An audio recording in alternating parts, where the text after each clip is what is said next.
Welcome to session 9 of Living is Dying. My name is Sering, and we begin by acknowledging the traditional owners of country throughout Australia and other lands, and recognise their connection to land, waters and culture. We pay our respects to their elders, past, present and emerging. I feel it's most auspicious that on the eve of full moon Wesak, or Buddha Jayanti, the most important day of the year for millions of Buddhists around the world, that today our topic is taking refuge. At this time of year, Buddhists gather together all over the world to celebrate Shakyamuni Buddha's enlightenment under the Bodhi tree in Bodh Gaya. Tomorrow there will be great excitement in Bodh Gaya itself as monks and nuns of all the different Buddhist traditions and lay pilgrims dressed in white robes, representing the Buddhist principle of non-violence and peace, gather around the Mahabodhi temple and the Bodhi tree. There'll be lots of light offerings, and there'll be the bathing of the baby Buddha. It's customary at this time for Buddhists everywhere to renew their refuge vow and for the wheel of Dharma to be turned. That is, for the teachings of the Buddha to be given. And this will happen with Dzongtse Khyentse Rinpoche connecting with all of us online tomorrow. I would ask that you please remain muted while the session is in progress. As we're discussing refuge from the point of view of both living and dying, I'd first like to invite our Living is Dying team member and palliative care nurse Kirsten to say a few words about the context of refuge for those in the last stages of life in palliative care.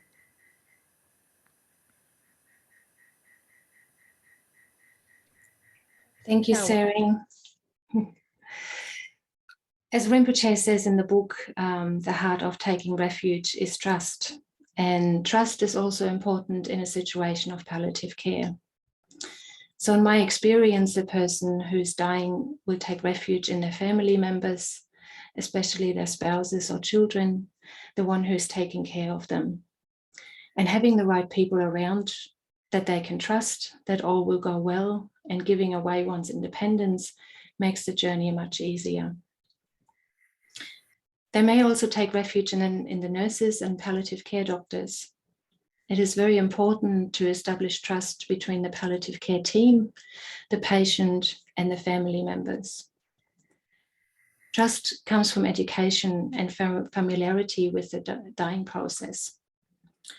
So through education and regular contact, regular visits, and continuous education, the palliative care team, us as nurses and the doctors are able to build up a relationship and a rapport with the person who is dying and also with family members. So when the time comes, there's a sense of trust and reliability. And that, I guess, is in a sense taking refuge. Right. Thank you, Kirsten. I'd now like to ask Jangchub to share her experience on this topic as a pastoral care person for Siddhartha's intent.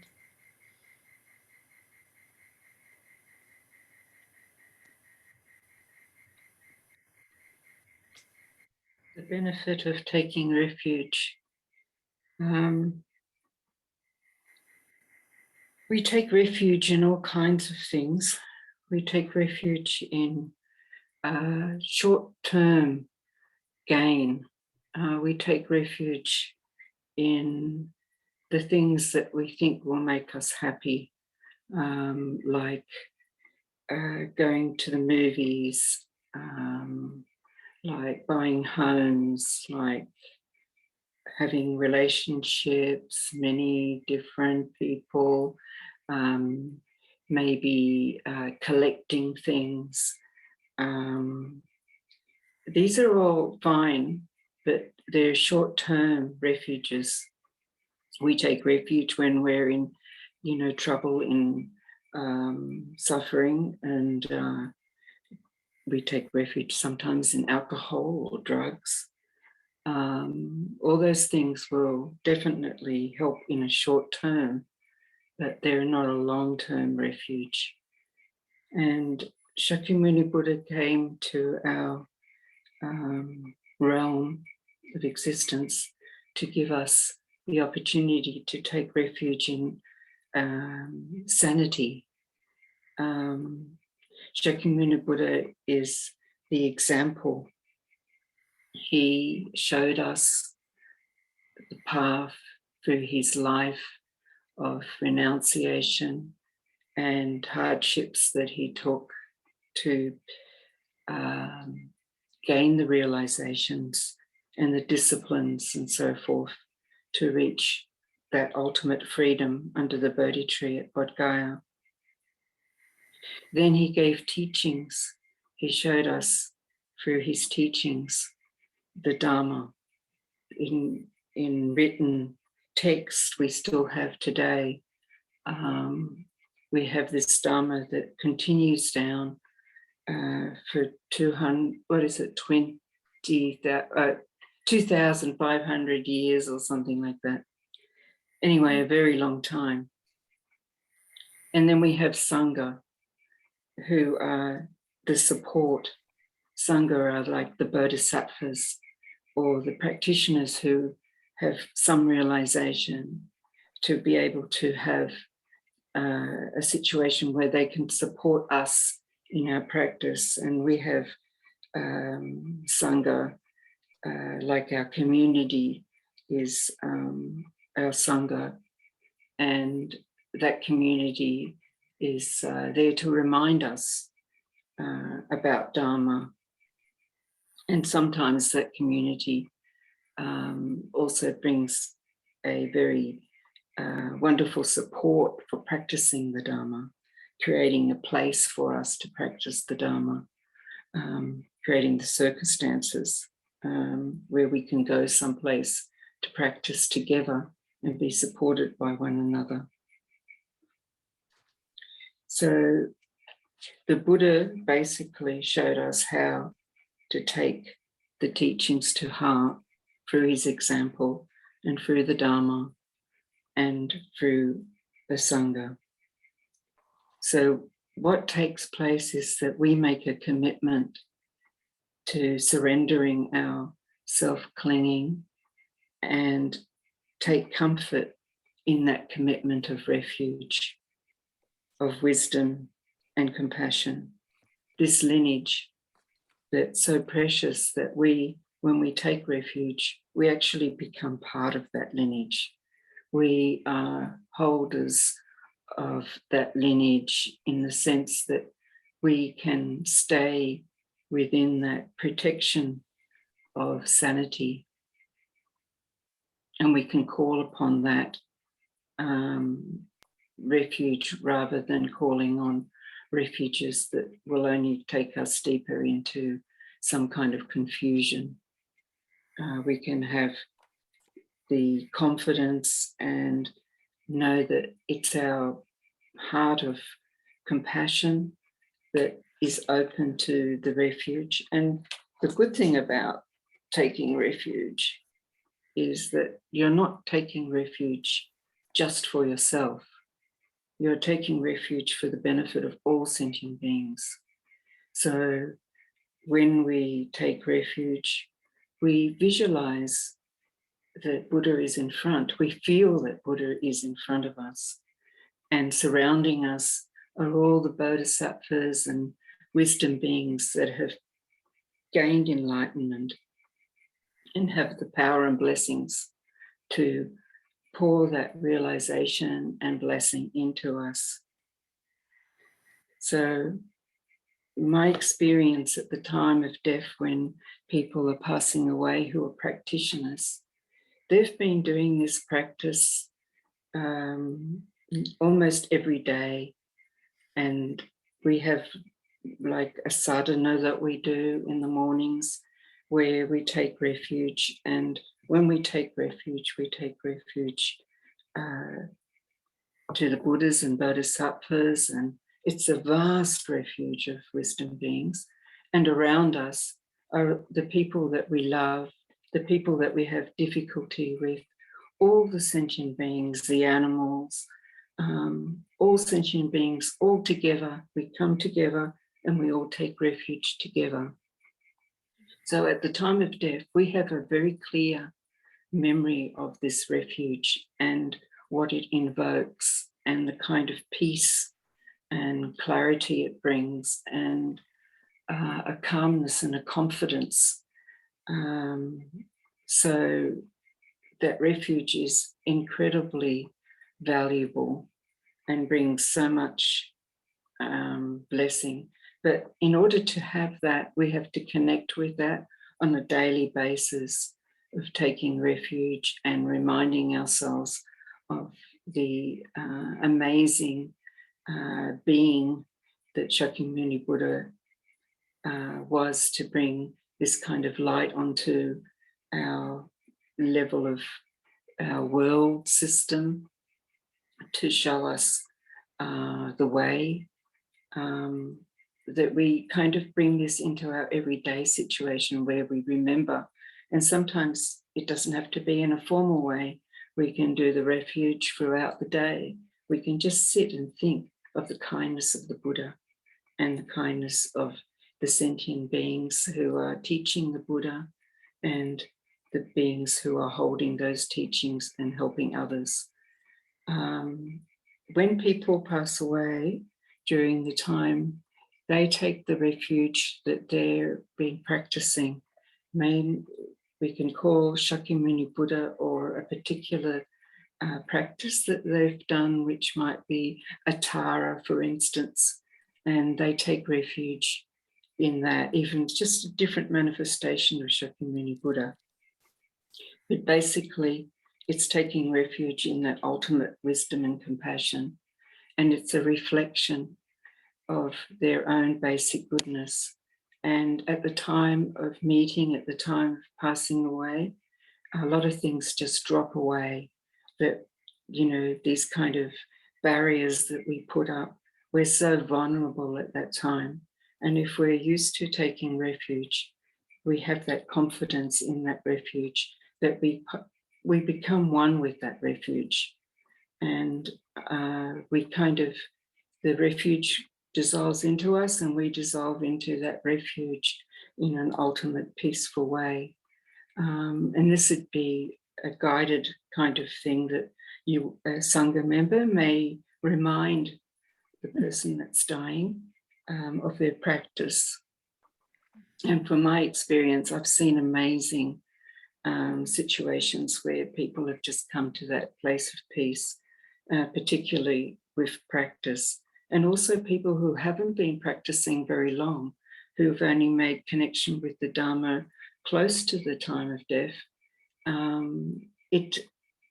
I think having that vulnerability and knowing that it's real, it's time, it's a certainty, people get as much benefit. But they say that practice makes perfect.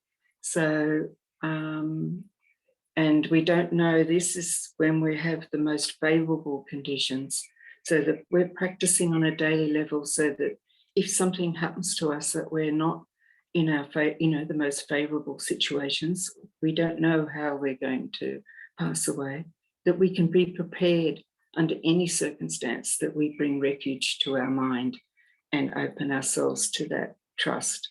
Okay, thank you. Thank you, Jangchub.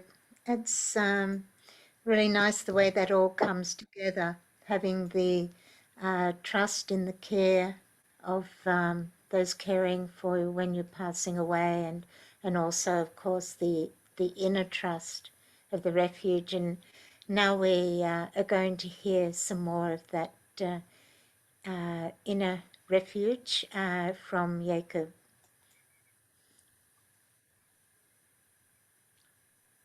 So thank you very much. Thank you, Tsering, and also to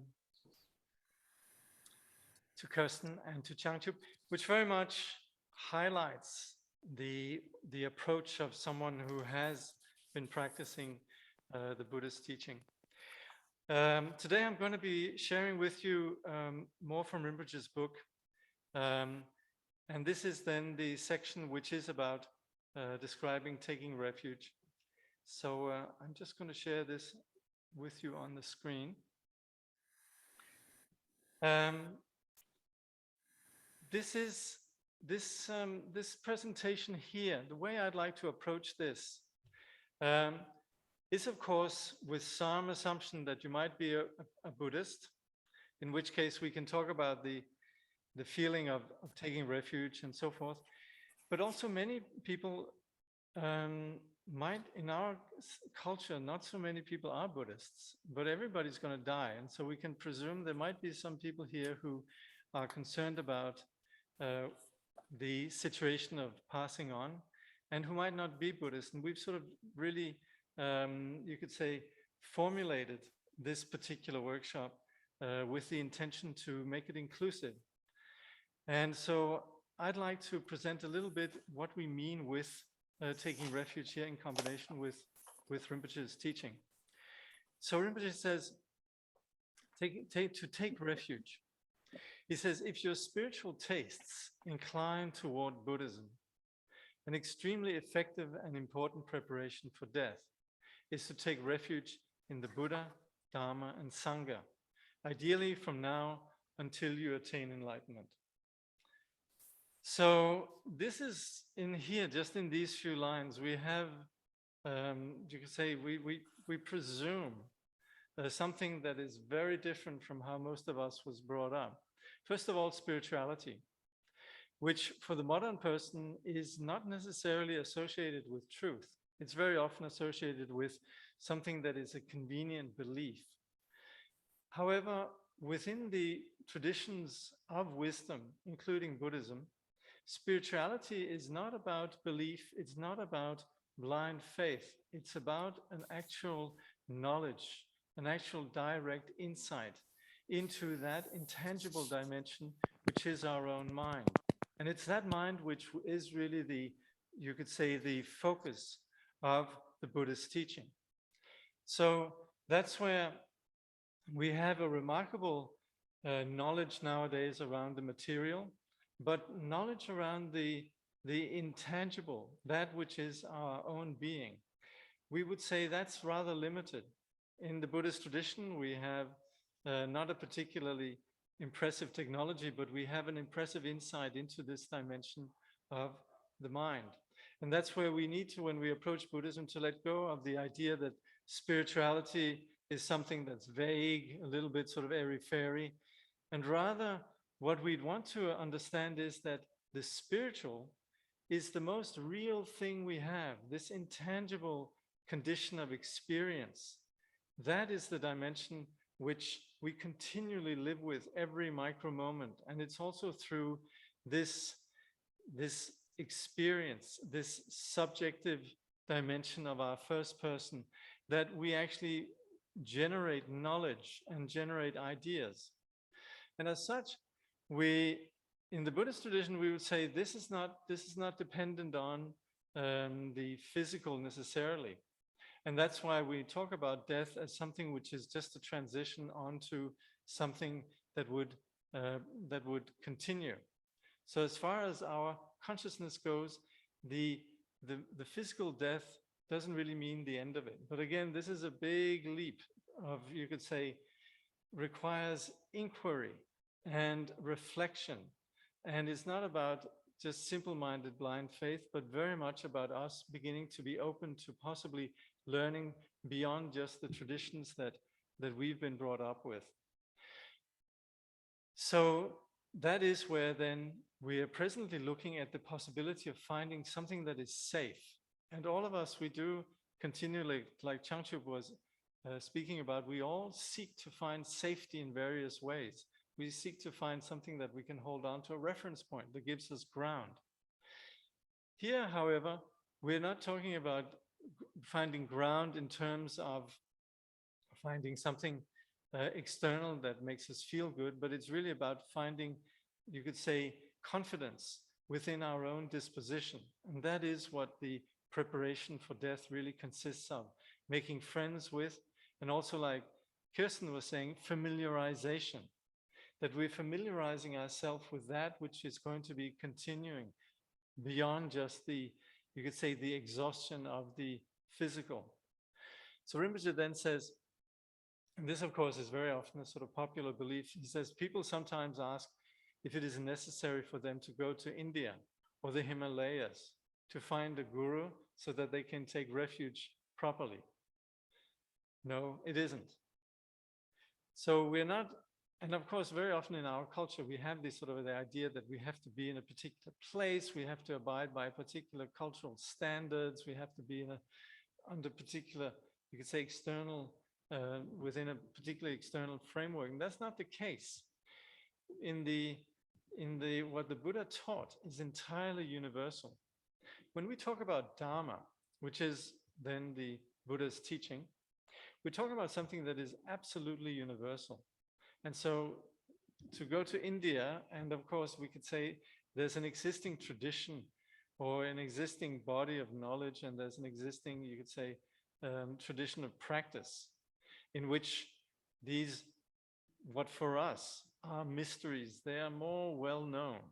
And so for that reason, yes, you could say that there's some advantage to look towards the wisdom that comes from this region, but we don't necessarily have to go to the region itself. It's really more about us being, you could say, willing to be, to take the wisdom and the knowledge that comes from these cultures on equal par with the, for example, we have tremendous respect when we hear the latest research from science, from, what could it be, MIT or UTS, or sort of institutions that we regard as being perfectly, you could say, primed to understand reality. There we, when it comes to what we're looking presently, we don't need to go to places like India and Nepal, but we need to be willing to actually go beyond the assumption that the culture that we were brought up in is superior. There's, however, we would want to consider that possibly we could learn something from the insights that come from India, from Himalayas, and so forth. So with that openness of mind, then Rinpoche says, what is taking refuge? The heart of taking refuge is trust. That is, again, something that we, of course, need to establish on the basis of inquiry, particularly us who are brought up in a critically thinking culture. We cannot begin with trust. We actually need to begin with doubt. We need to begin with inquiry. We need to begin with critical analysis. And it's on the basis of that we can begin to understand what we are beginning to, you could say, commit ourselves to, what we take refuge in. Now, Rinpoche says you take refuge by making a conscious decision to trust that the Dharma is the irrefutable truth. Now, that is a big one. And that's where, what do we mean with truth? And we brought up in a period where we very much were dismantling truths as we knew them before. We've come into an era that we sometimes refer to as post-truth, or the postmodern era, in which truth is very much seen as being very relative. Truth is, what is true might not be true from someone else. And of course, that's all very good. But when we are talking about truth in the Buddhist sense, we're not talking about some absolute belief, something out there, some kind of God or principle. All these ideas, they're made by humans. In the Buddhist context, we're talking about something that goes beyond these concepts and these principles, these dogmas. We're talking about truthfulness. We're talking about openness. And it essentially what we mean with truth in the Buddhist context, and like Jangchub was also talking about, why we're taking refuge, is essentially to eliminate confusion. So it's not about us beginning to subscribe to a new set of dogmas. That would almost be too easy. When we're talking about taking refuge, we're talking about us beginning to be willing to be fully alive, fully present with an actual experience of truthfulness. And I'm just going to be quoting someone who very greatly provided insights into what is meant by Buddhism in a modern context, namely Jangchub, and he writes about becoming a refugee. He says, in the Buddhist tradition, the purpose of taking refuge is to awaken from confusion and associate oneself with wakefulness. Taking refuge is a matter of commitment and acceptance, and at the same time of openness and freedom. By taking the refuge vow, we commit ourselves to freedom. So we need to understand that here, when we're taking refuge in truth, it's not like we need to say, okay, that's fine, I'm desperate at this point, and if you just tell me what I'll believe, I'll just tag along with that. And that's exactly what we're not doing in the Buddhist context. We're actually trusting the principle of reality. We're trusting that we could actually relate to ourselves, and we could relate to our world in an honest, direct way. And we might then be inspired by the Buddha in terms of his insights and what we then have from the Buddha, what we call the Dharma. So it's that trust in our own capacity to be honest, to be open, to connect with reality, and then trusting the Buddha as someone who could point to what reality then is.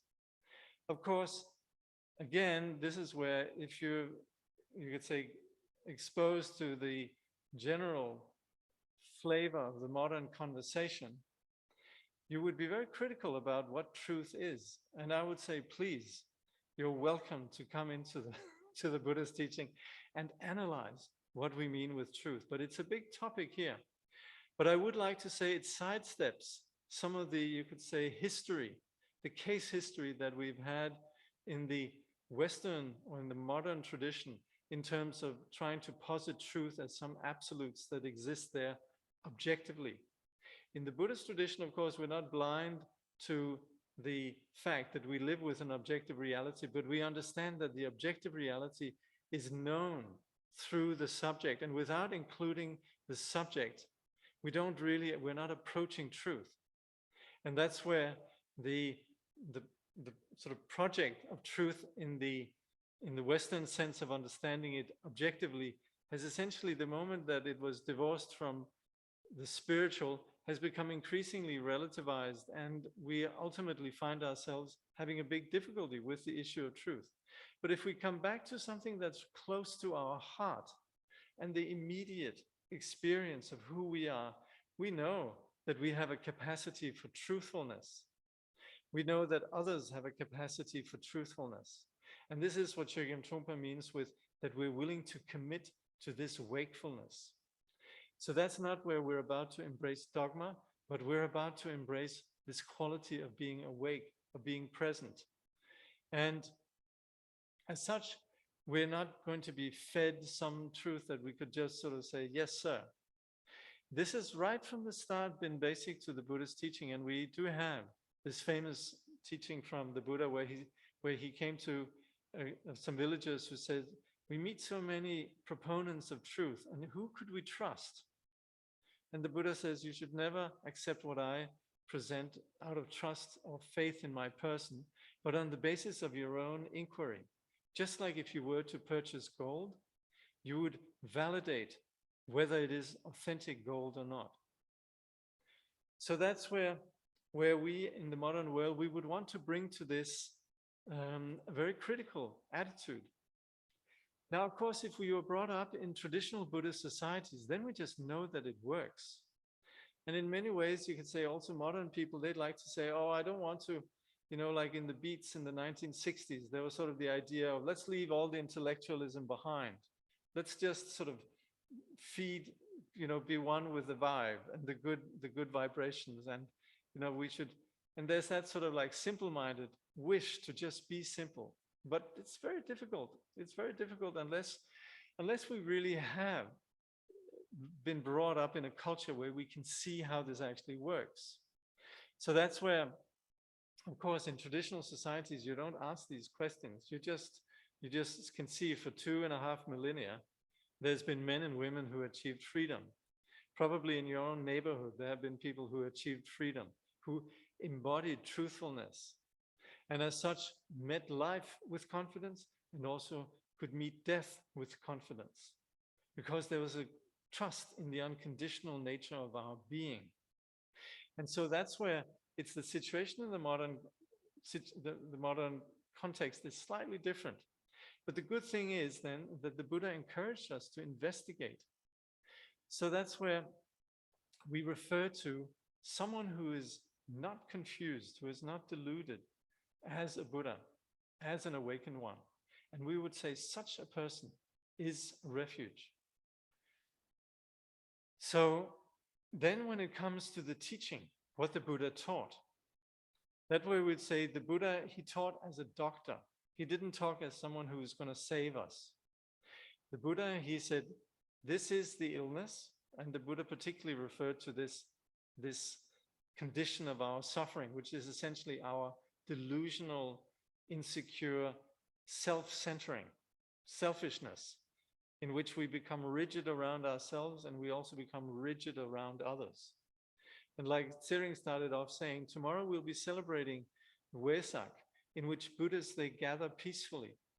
And it's really, you could say, the spirit of Buddhism and the Dharma lies in this peacefulness, in the sense that there's softness, where we very often suffer when we become rigid and self-centered. When we let go of that and are willing to be soft, we let go of this condition that drives our suffering. When we let go of our rigid ideas, we become more interactive, we become more sensitive to the world around us. So all along, this non-violence really signifies the path to awakening. But it's not one of just being blindly sort of wanting to be a soft, friendly person, but really on the basis of discovering how our fixation on me and the self-centering, this really is what drives our suffering and our rigidity in relation to others.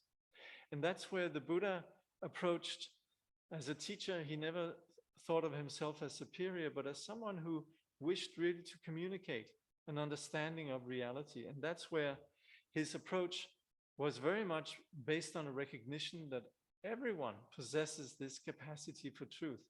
But the way forward necessarily has to come from a process that comes from the individual. There is a path. There's not somebody who's going to wave a magic wand, but there is something that can be done. So in that case, the Buddha is like a doctor. His teaching is then like the treatment, and our commitment as patients really is then the practice of the path. So that's where, like we were talking about before, the implication of taking refuge is really that we begin to connect with this basic sanity that we possess. So as an example then of what the teaching consists of, Rinpoche then begins to say, you choose to believe in the truth that all compounded things are impermanent. This means something that we can observe, that the things that we very often attach ourselves to because they're compounded, they don't last. This is something that we can assert logically, and we can assert this on the basis of our own experience. All emotion are pain.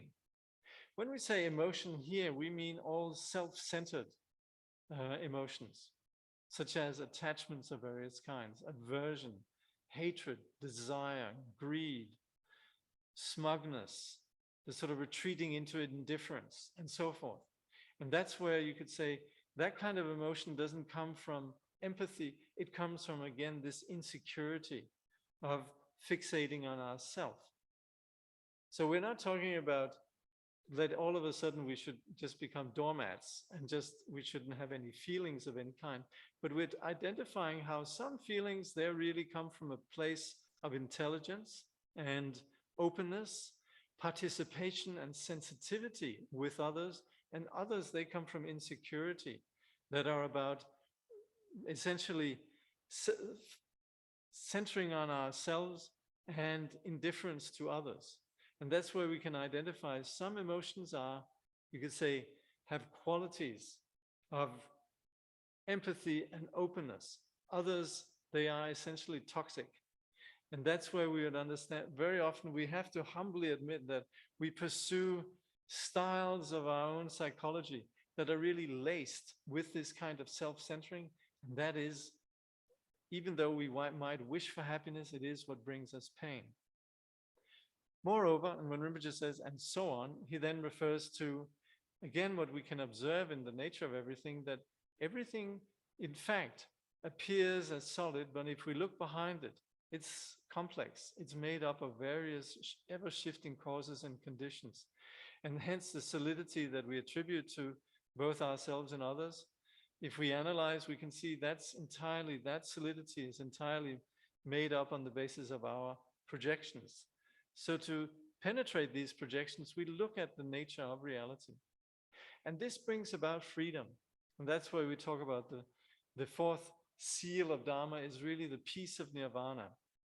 This is not something that has to do with us believing in something. It's really our dismantling, our reluctance to connect with reality and discover reality beyond concepts. So that is where we make peace with the ourselves and the phenomenal world. And this is what we mean with then enlightenment.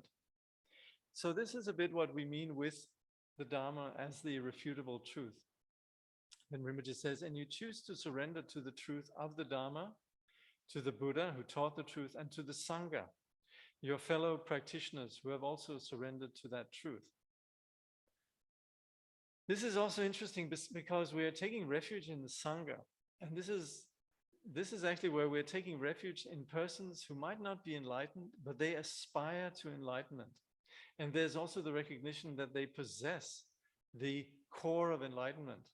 So we don't just see the Buddha as, you could say, different from ordinary beings, but we see Buddha as potentially present within all of us. And those who commit to this kind of freedom, these are then referred to as Sangha. I'm going to say a little bit more from Chögyam Trungpa. He says, when we take refuge, we commit ourselves to the Buddha's path. This is not only a simple, but also an extremely economical approach. Henceforth, we will be on the particular path that was strategized, designed, and well thought out 2,500 years ago by the Buddha and the followers of his teaching. There is already a pattern and a tradition. There is already a discipline. We no longer have to run after that person or this person. We no longer have to compare our lifestyle with anybody else's. Once we take this step, we have no alternatives. There is no longer the entertainment of indulging in so-called freedom.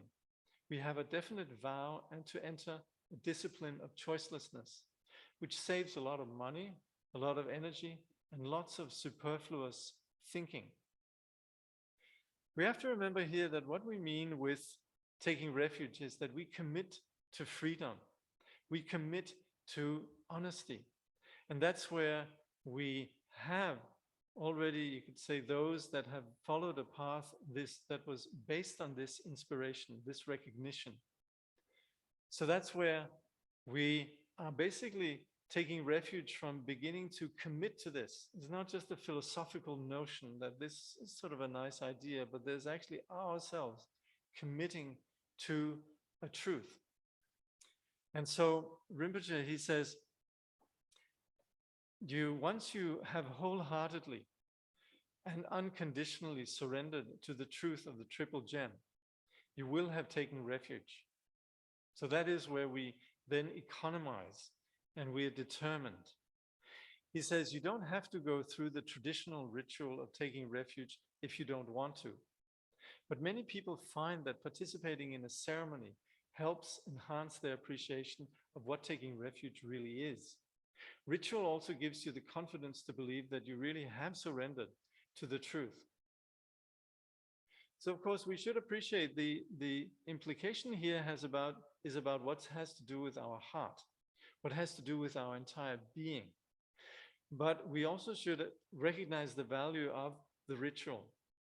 Of course, we could just stuff food down our throat when we're hungry, but it is different when there's a particular atmosphere. We eat from plates with forks and knives, we enjoy good company, with good wine or whatever it might be, and we actually celebrate the, you could say, the the sensuality and the nature of something like eating, and it becomes a much greater experience. So similarly also, when we are taking refuge, yes, we could sort of do it in a very simple way, but actually the more that we have something that really consolidates the value, the more vivid it becomes for us. Rinpoche leaves this very open, of course, also acknowledging where we are in the modern world. So he says, but unless you particularly want to, you don't have to take refuge in the presence of a Buddhist master, monk, or nun. Your witness can be anyone who has taken refuge themselves, like your next door neighbor. All they have to do is recite the verses of refuge, which you repeat out loud. The crucial aspect of this ritual is that you recite the verse. You must mean what you say. So that's really, you could say, the crux of it. We mean it. Once we take refuge, it's something that we repeat daily. It's generally something we would repeat first thing in the morning, perhaps 3 times. Like Jangchub was describing, visualizing the Buddha, Dharma, and Sangha, us surrounded by all sentient beings, recognizing the truth of the Buddha's awakening and our determination to pursue this truth together with those that are on the same path. So that's really what matters. And that's what we generally do then once we take refuge. But like Tongse Khyentse Rinpoche once said when he was giving refuge here, the most important is really that we understand that our confusion is removable, that we're not defined in terms of our confusion. So he says, of course, the presence of a witness or your teacher may help you to strengthen your resolve to study and practice, but their involvement is not strictly necessary. If you prefer, you can take refuge alone. All you have to do is recite a refuge verse in the presence of a statue or a painting of the Buddha, or simply imagine that the Buddha is in front of you and mentally take refuge in the triple gem. Again, here I'd like to quote Chogyam Trungpa, who says, the refuge ceremony represents a final decision, acknowledging that the only real working basis is oneself, and that there's no way around that. One takes refuge in the Buddha as an example, in the Dharma as the path, and in the Sangha as companionship. Nevertheless, it is a total commitment to oneself. The ceremony cuts the line that connects this ship to the anchor. It makes the beginning of an odyssey of loneliness. Still, it also includes the inspiration of the preceptor, in this case, the lineage. The participation of the preceptor is a kind of guarantee that you will not be getting back into the question of security as such, that you will continue to acknowledge your aloneness, and work on yourself without leaning on anyone. Finally, you become a real person, standing on your own feet. At that point, everything starts with you. He says, so when we take refuge, it's about acknowledging that we have to take responsibility for ourselves. We cannot keep having umbilical cords to various people or demands of particular situations. It's taking full responsibility for ourselves and wishing to eliminate what veils our own sanity. So practically speaking then, when we do this, Rinpoche says how to take refuge simply. He says, start by placing a Buddhist text, such as an Abhidharma or a Prajnaparamita Sutra on a clean table. If you have a statue of the Buddha, place it next to the sutra. If you wish, you can kneel in front of the statue and the book with your hands folded in prayer. Now this folding the hand in prayer, this is something that many of us have been brought up to reject. And it's sort of almost a dogma of the modern person that they can't express, you could say, the sort of profound humility that's implicit in these kind of gestures. But they're very beautiful. And of course, within the yoga world, there's sort of famously, at the end of the session, the yoga teacher will say, namaste, everybody, which actually means I honor the sacred within you. But it's done with this gesture called Anjali. And it's something that honors, and it actually is something that expresses appreciation. These days, even people that are receiving the Academy Awards, they've sort of cottoned onto this and they say, thank you very much to my mother and my director and the team, you know. But it is something that expresses that something sacred is taking place. So Rinpoche says, he says, this is just a suggestion and entirely optional. If kneeling in this way would be an affront to your cultural upbringing, or you just don't want to do it, then don't. So it's, you know, it's very, you could say, flexible in that regard. He says you can elaborate the ritual, if you wish, by offering a flower or burning incense. So if you have, presently we're going to actually be doing this together. And like Rinpoche says, you can do this on your own, you can do it together with someone who is taking refuge, then can be there with you reading the text. So I have taken refuge, so I'll be doing this with you. Anyway, that's where we could, for example, in our hand, then we could have a flower. We could, let's just see here, maybe there might be a flower here. A little flower. Let's see here. So you could hold a flower in your hand like this, and or a stick of incense, and then we then are going to repeat the what we call the refuge formula. Now, I'd like to say that Rinpoche here, he gives various ways in which we could do this. So I'm going to go through the text in Rinpoche's book here, and you have it in front of you also. It's only at the end what we'll actually do the ceremony. We'll do it jointly together, and again, basically just follow Rinpoche's words here.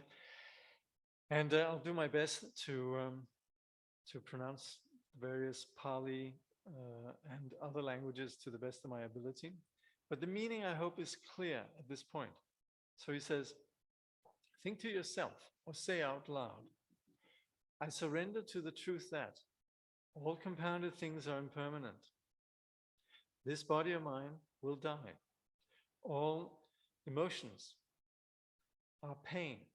As each of my emotions is stained by hope and fear, it is unreliable.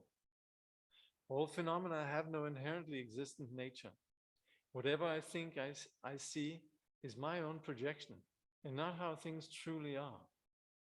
I surrender to this truth, the Dharma. I surrender to the one who expounded this truth, the Buddha. And I surrender to the system that abides according to the laws of this truth, the Sangha. So Rinpoche says, if you need the reassurance of a traditional refuge formula, recite whichever verse you like best, or all of them. It's up to you. So now in Sanskrit and also Pali, we begin. Namo Buddhaya Gurue, Namo Dharmaya Tayine, Namo Samgaya Mahate Tribhyopi Satatam Nama, which means homage to the Buddha, the teacher, homage to the Dharma, the protector, homage to the great Sangha. To all three, I continually offer homage. And then Sanskrit, Buddham Sharanam Gacchami, Dharmam Sharanam Gacchami, Samgam Sharanam Gacchami. I take refuge in the Buddha, I take refuge in the Dharma, I take refuge in the Sangha. In the Buddha, the Dharma, and the Supreme Assembly, I take refuge until I attain enlightenment. Through the merit of practicing generosity and so on, may I attain Buddhahood for the benefit of all beings. Until the essence of enlightenment is reached, I go for refuge to the Buddhas. Also, I take refuge in the Dharma and in all the hosts of Bodhisattvas. Now, for those who prefer a Taiwanese tradition, we say here, from now until the end of my life, I, Jakob Leschly, so whatever your name is, take refuge in the Buddha, take refuge in the Dharma, take refuge in the Sangha. And then we also say, I have taken refuge with the Buddha, I have taken refuge with the Dharma, I have taken refuge with the Sangha. So we'll do this 3 times at the end. For those who prefer a mainland Chinese tradition, then in translation it would be, I return to and rely on the Buddha, vowing that all living beings, profoundly understand the great way, and brings forth the Bodhi-mind. I return to and rely on the Dharma, vowing that all living beings enter deeply into the treasury of Sutra treasury, and that their wisdom is as vast as the sea. I return to and rely on the Dharma, vowing that all living beings form a great assembly in harmony with one and all. I take refuge in the Buddha, so I do not fall into the realm of hell beings. I take refuge in the Dharma, so I do not fall into the realm of hungry ghosts. I take refuge in the Sangha, so I do not fall into the realm of animals. I vow not to seek the bliss of the realms of human or heavenly beings, nor the fruition of the Shravaka or Pratyeka Buddha, nor the fruition of the Bodhisattva of an expedient stage, but to seek to attain supreme enlightenment together with all beings. I take refuge in the Buddha, Dharma, and Sangha until I attain enlightenment. By the merit I have accumulated through the practice of generosity and the other perfections, may I attain enlightenment for the benefit of all migrators. May the state be at peace while armed revolts are quelled. May the wind and rain be temperate so that people enjoy well-being and ease. May this well-disciplined assembly wish to accomplish an advantageous advance. May everyone traverse the 10 Bodhisattva stages with no difficulty. Living beings are boundless. I vow to save them all. Afflictions are endless. I vow to serve them all. Maybe sever them all. Dharma doors are limitless. I vow to study them all. The Buddha way is unsurpassed. I vow to obtain it. May this merit and virtue repay the 4 kindnesses above and aid those in the 3 realms of suffering below. May all who see or hear this bring forth the Bodhi-mind. For those who prefer Japanese tradition, Om Saraba Tata Gyata Hana Manano Nau Kyaromi. I pay my homage to the feet of all the Tathagatas. Om Bochi Shita Bodha Hada Yami. Om, I arouse the bodhicitta, decision to attain enlightenment.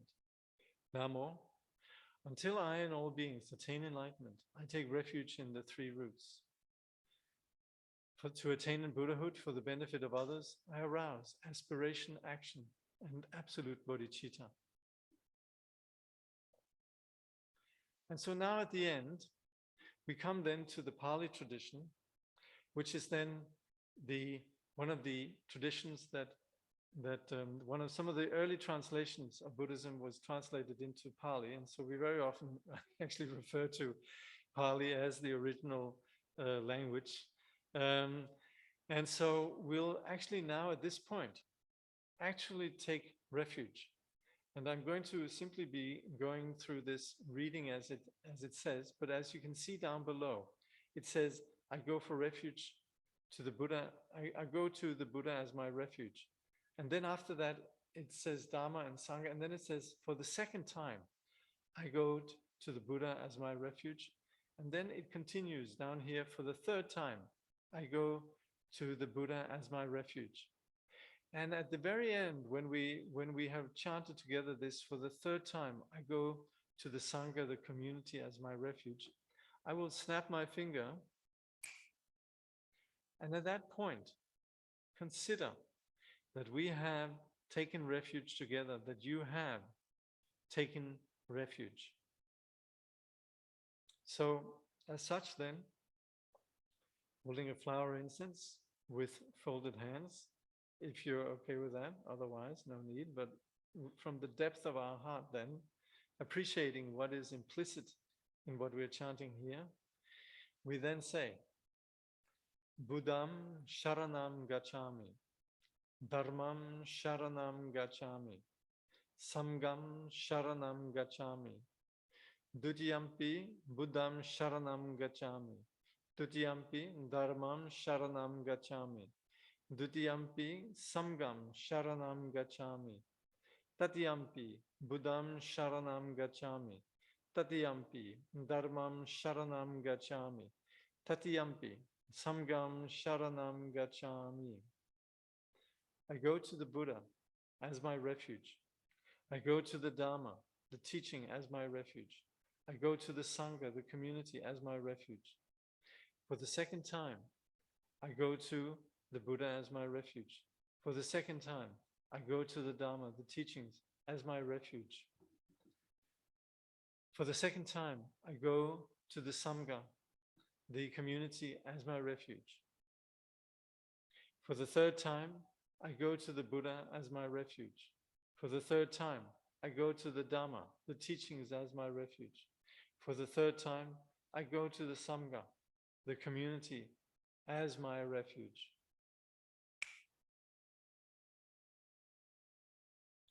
At this point, consider that you have taken refuge and simply think in your mind, this is good.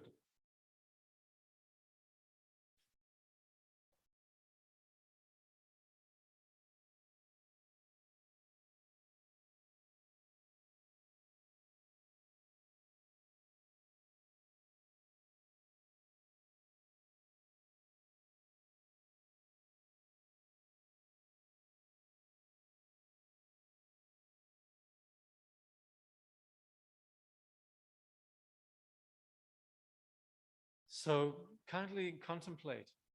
So at this point, we have become refugees. We have abandoned the notion of trying to pursue short-lived gratification, short-lived, and you could say invalid objects as source of safety.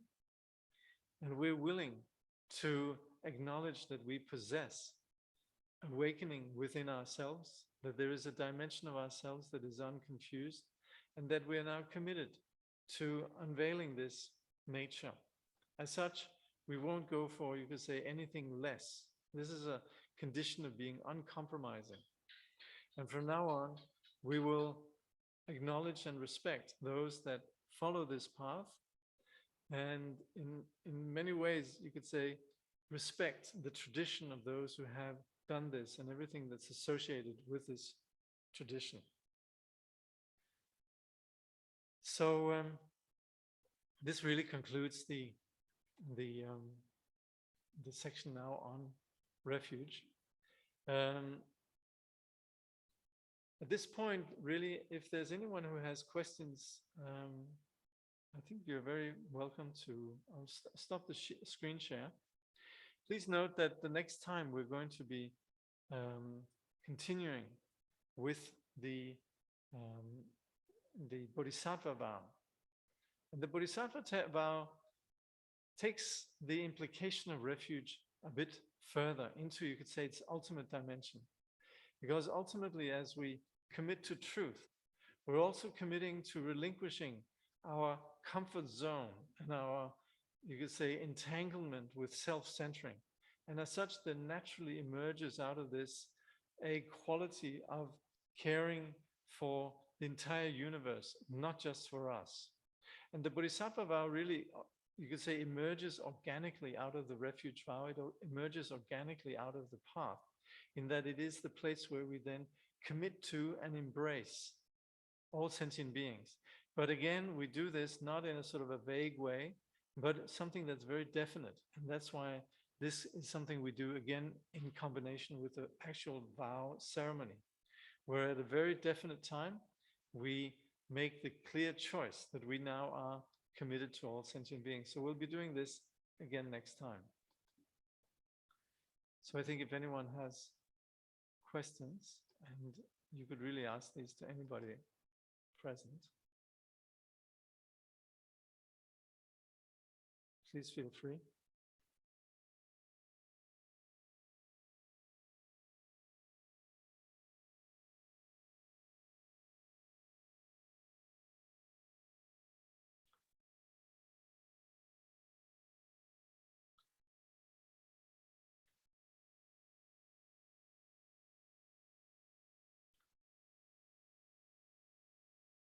Well, it's very nice to see you all, I have to say. Fellow refugees. Thank you so much, Jakob. That was very auspicious, and wonderful opportunity for us to renew our vows and take the refuge vow. And thank you. And thank you to Jangchub and Kirsten as well.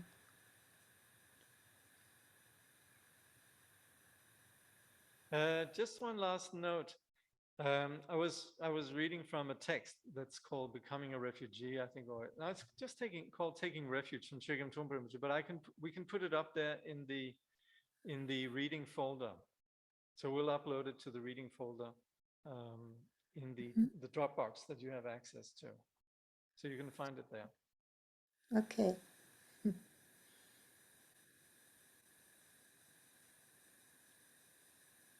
Thank you, everyone. That was wonderful. Hold on, this.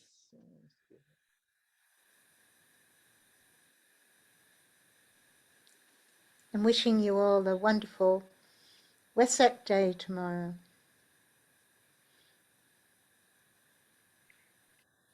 Thank you, and you also. Thank you. All right. Well, I guess we'll be concluding at this point then. Thank you all very much for coming here today and taking refuge with us, studying the Dharma together. So thank you very much. Thank you. Thank you. Thank you. Thanks, Jakob. Thank you, everyone. Bye-bye. Have a good night. Good night. Thank you. Thank you.